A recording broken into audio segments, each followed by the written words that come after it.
I'm out for a 1 hour ruck with 25 kilos on my lunch break. Monday. Was meant to be in London today, but got a message in the morning saying no need to come in, work from home today. So my weight training has been put on hold and I'm doing an extra day of rucking instead, plus a bit of walking this morning. Yeah, change of plan. But oh, it's heavy today.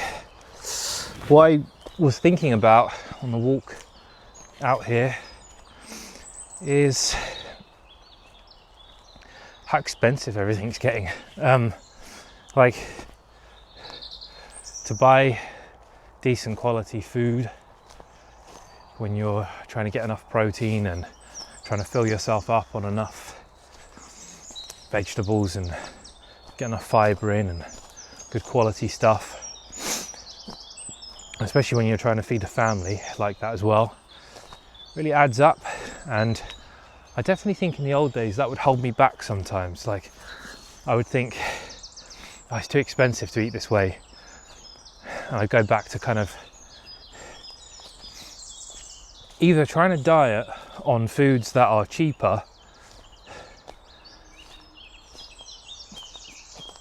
or just carrying on as you are, eating the kind of more cheaper junk food, because it's cheaper to eat like rice and beans and pastas.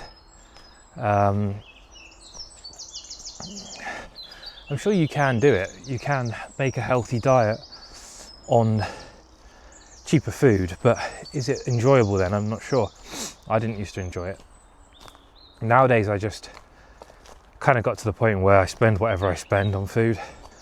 Luckily enough, I have a job that pays well and I can choose where I put my money, is what I realised. Like, you don't have to always be in this budget mindset of trying to kind of live for the cheapest possible amount. So nowadays I decided to pay more money for my food, but make sure that it's serving the purpose that I want it to. You know, I want it to be nutritious and good for me, and if it costs a bit more for me and my family to eat that way, then that's just a price worth paying. And then another thing is, I would originally do things like rucking, running, swimming, weightlifting. I've gone through various modes of trying to get fit over the years, and money would always come into it then as well, in terms of like paying for a gym membership. I didn't want to pay for the gym in my office because, oh, what if I can only use it 2 days a week or rather than 3? Or especially with the split from working at home half the week and then in the office half the week, I'd have the same argument both ways. Like, sometimes I didn't want to pay for a gym local, and some days I'm trying to avoid paying for a gym at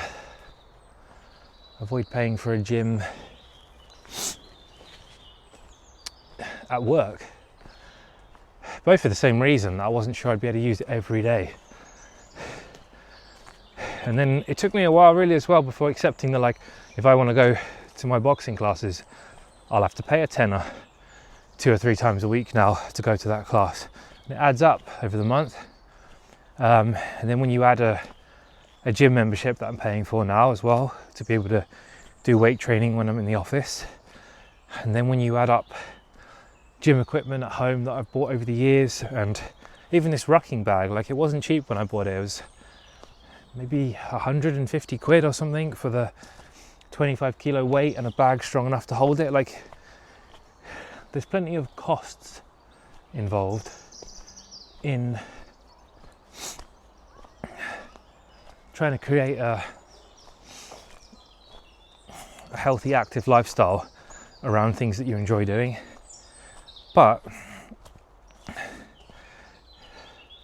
lately, you know, I've seen my grandparents, I mean, I'm 37 now, so I'm old enough that I'm starting to see my grandparents, which are in their mid-80s, looking very old,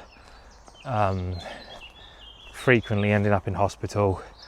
I don't know how much longer they will last, over the next couple of years probably.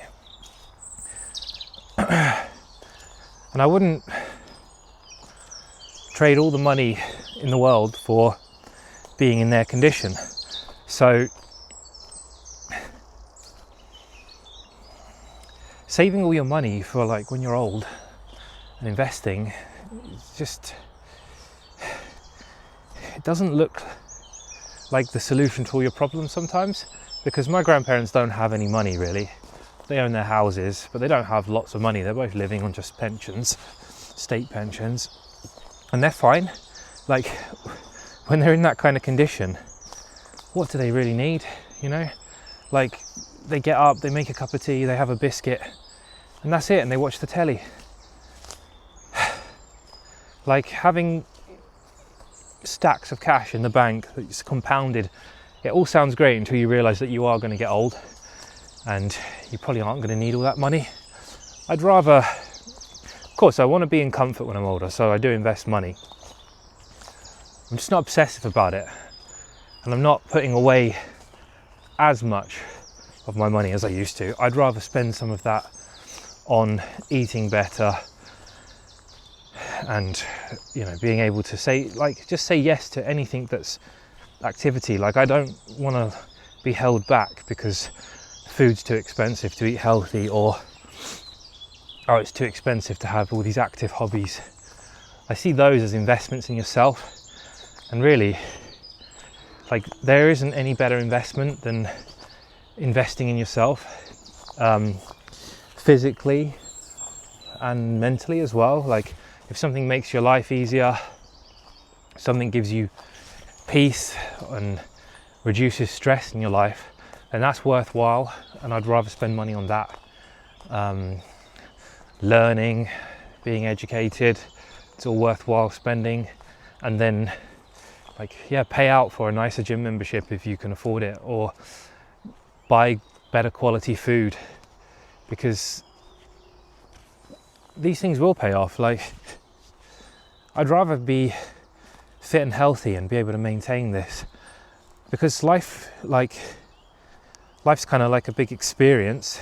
I mean, that's all it is. You are experiencing life, and being in a better body that's more physically capable, that's stronger, that's fitter and healthier, that is more valuable than anything in terms of money. So I kind of feel like, yeah, work hard, aim for success, but not at the expense of your health. And all of that hard work, if it's brought you wealth and extra cash, then use that to be healthier, to be fitter. And that's worthwhile spending, worthwhile investing yourself. And then maybe when I'm older, I'm still strong in my 70s and 80s, feeling good. Who knows, maybe even still rucking, still carrying a backpack. That would be great, because that's surely got to be a better place to put your resources than ending up old with loads of money and a body that doesn't allow you to do anything anyway. And that's really what I'm thinking about at the moment. Investing in yourself, investing in your health is definitely my priority at the moment. And it's paying off, really. It compounds just like investing in your finances, putting money into a pension or into the bank. Like, putting money there compounds, but it also compounds in your health, because when I think about it, just like investing in, like financial investing, you start off small, making small little incremental changes to your lifestyle, and as you keep stacking one good habit upon another good habit and locking those habits in, those changes to your lifestyle start to compound, and then before you know it, you've transformed your health and you're essentially rich.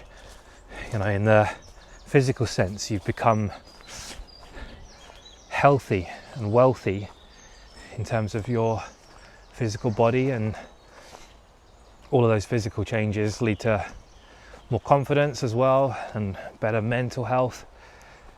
All of it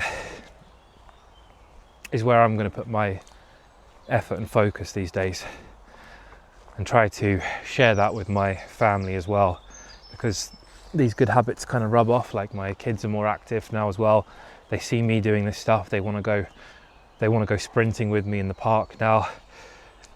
They want to do the kids park run on a Sunday. My youngest daughter now is doing boxing as well twice a week. Like, I can only think that has come from like my influence of seeing me live the way I am now. They're emulating that and copying that. So start investing in your health, and yeah, I think that's the right way to live life for now.